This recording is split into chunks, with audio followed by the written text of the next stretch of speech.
Criar conteúdo para muita gente é a realização de um sonho, não é verdade? Mas existe um outro lado dessa história. A pressão constante pode transformar essa paixão toda em esgotamento.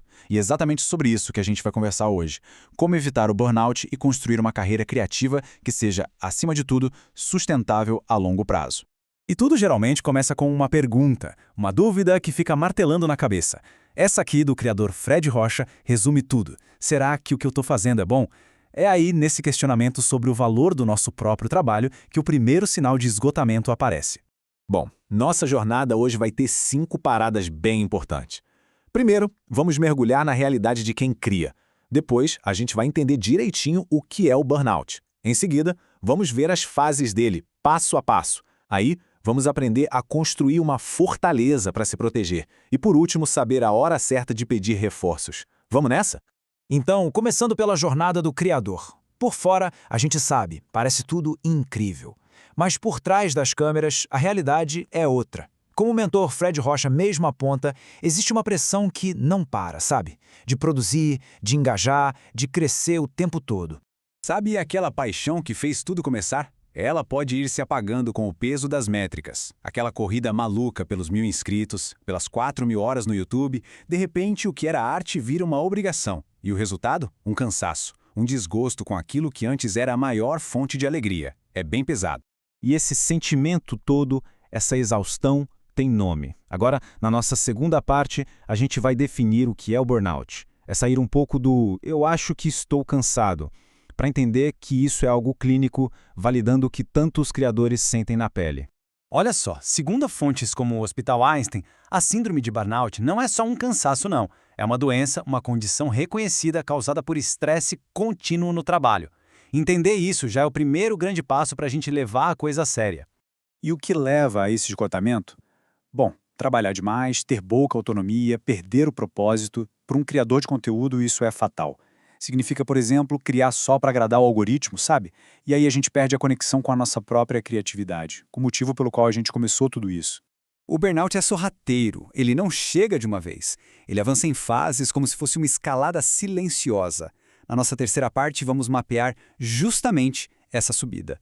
Porque conhecer cada degrau é o melhor jeito de saber onde a gente está e como agir antes que seja tarde demais. O neurologista Dr. William Rezende descreve isso como uma escada perigosa de 10 degraus. E olha como começa. Primeiro, uma dedicação absurda, obsessiva ao trabalho. Depois, a gente começa a se abandonar. Esquece de comer, de dormir. Aí vem o cinismo, o isolamento. E isso pode levar a um colapso total. É uma descida lenta, gradual, mas que leva para um lugar bem complicado. Ok, já entendemos o problema? Agora vamos para a parte mais importante, né? A solução. Nessa quarta etapa, a gente vai aprender a construir uma verdadeira fortaleza de resiliência para proteger a nossa mente e nossa criatividade desse esgotamento. E a primeira peça dessa armadura, como o Fred Rocha bem disse, é a nossa comunidade. Nesse mundo digital, onde a gente recebe feedback o tempo todo, e nem sempre é bom, ter um círculo de apoio, gente que gosta da gente de verdade, é o que nos mantém firmes.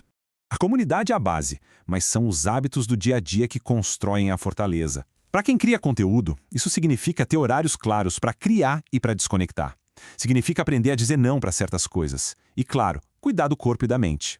Pensa nisso como uma maratona, não uma corrida de 100 metros. E os haters? A reação imediata é sentir raiva, claro. Mas a estratégia de um mentor como o Fred Rocha é muito mais afiada. Não entre no jogo deles. Um hater quer te desestabilizar. Quando a gente ignora ou até usa o humor, a gente retoma o controle.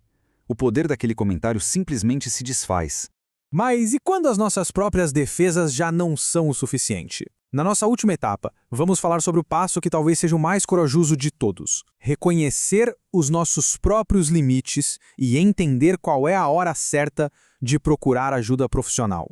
Vamos voltar naquelas 10 fases por um instante.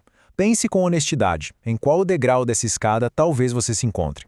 Fazer essa reflexão é um exercício de autoconhecimento. E olha, reconhecer que se está em um desses degraus não é fraqueza, muito pelo contrário. É o primeiro passo para começar a subir de volta. E aqui fica a mensagem final, a mais importante. Cuidar da saúde mental não é uma opção, é fundamental. Buscar ajuda é um ato de força, não de fraqueza. Existem recursos, como o CVV, disponíveis 24 horas por dia. A jornada de quem cria conteúdo pode ser bem solitária às vezes, mas a batalha contra o esgotamento, essa a gente não precisa enfrentar sem ajuda.